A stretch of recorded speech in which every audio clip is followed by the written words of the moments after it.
అందరికీ నమస్కారం. I'm doctor Murthy. Deficiency అంటే ఏంటి?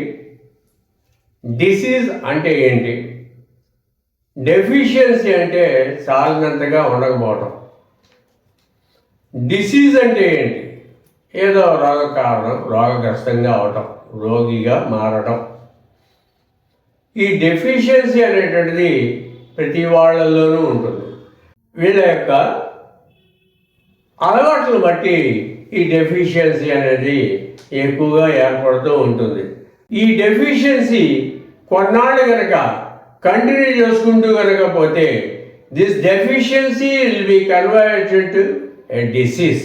అంటే ఇప్పుడు ఐరన్ డెఫిషియన్సీ ఉంది అనుకోండి, అది అనేక రోగాలకి దారి తీయడానికి అవకాశం ఉంది.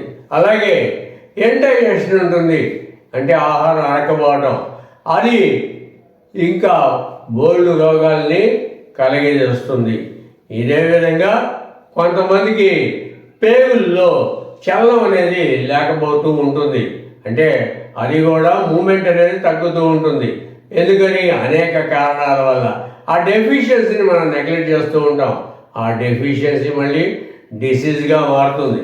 కాబట్టి గుర్తుపెట్టుకోండి, డెఫిషియన్సీ వచ్చినప్పుడే కనుక మీరు డాక్టర్ని కనుక కన్సల్ట్ చేస్తే ఆ డెఫిషియన్సీ డిసీజ్గా మారకుండా ఉంటుంది.